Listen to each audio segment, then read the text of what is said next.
A mail merge is being able to take data from a database, in this case Access, and I have all my clients here, and being able to create one Word document and merging all the data that I have here into that one Word document.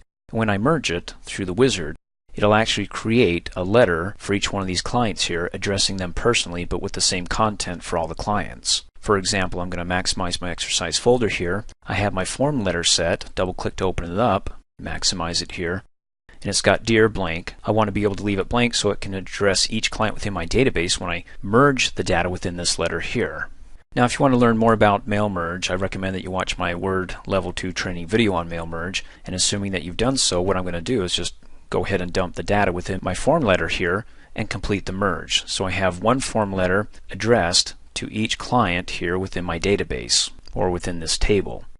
So to get started, I'm going to go ahead and right click down below and close out of my Word document, come back to my database, close out of my customer table, come up here to the external data tab, to the export group, and click on the more button, come down here, and we want to do a merge or merge the data with Microsoft Office Word, and we want to use the Word Mail Merge Wizard to help us merge the data. Click it to begin it. Then by default it wants to link our data within the database here to a Word document, which is our formal letter there to the clients. That way, if there's any changes within my table here, because it's linked, it'll update it and I can quickly generate those form letters or do the mail merge later on. So I want to be able to link the data. Go ahead and click OK. Then it says where is this merge letter that you want to be able to link to Access, and in particularly the customer table. It's going to be right here. Notice how it dumps me right in the exercise folder, which is great. I don't have to browse. Double click on it, give it a second or two. Down at the bottom it starts flashing the Word document the database is now linked to, or at least the customer tables. Click on it to maximize it, and then click on the maximize button up here. And over on the right hand side, it's halfway through my mail merge wizard. Now because it's linked to the data, all I need to do is insert the merge fields, like for example, so instead of saying Dear blank, it's got a merge field here that says go ahead and merge all the customers' names within this part of the form letter, and then when I finish the merge it'll go ahead and create a form letter based upon every customer that I have listed in my customers table here. So I'm going to go ahead and minimize and come back to here. Now to insert the merge fields, first of all let me insert the address line here. So I want to click just below the date here, the second line. Come up here to the Mailings tab to the right and Insert Fields group and click on the Insert Merge drop down arrow, or I can click on the button itself. When I click on the button it gives me a list of the fields here. We'll double click on the customer name, it adds it.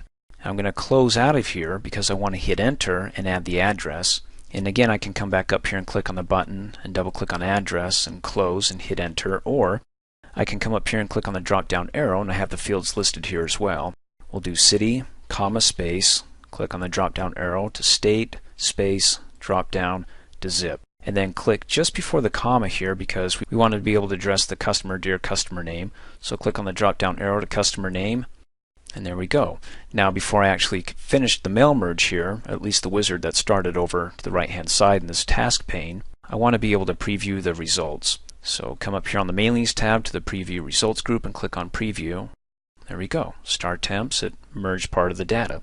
And I can jump from one record to the next. Again, this is all in my Microsoft Word training video level 2 there on MailMerge. And I'll go ahead and click the Preview Results again because I'm done with that. Back in the task pane, let me click on Next to write my letter.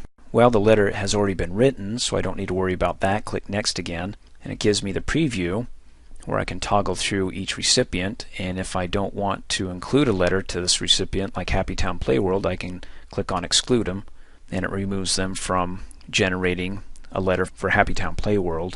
Then click Next again. And what I'd like to do is, because maybe there's some letters before they actually print off, I want to add a personal note. So instead of going right to printing them, I'll go ahead and click on Edit Individual Letters, and I want to edit all of them. Click OK. Opens up a new window, and I've got all my records, well, at least one form letter addressing each customer that I had within that table here that it's linked to. There's Start Temps, down to page 2, Home Builders, page 3, Happy Town Playworld. Then I can add some personal note for Happy Town Playworld down below, and then go to the next letter and so on. Thanks for watching. Hey, as a quick reminder, if you like my video, please give it a thumbs up. You can also click on me and subscribe to my channel, get notified of the latest videos, and for only $2 a month you can have access to all my Microsoft Office training videos.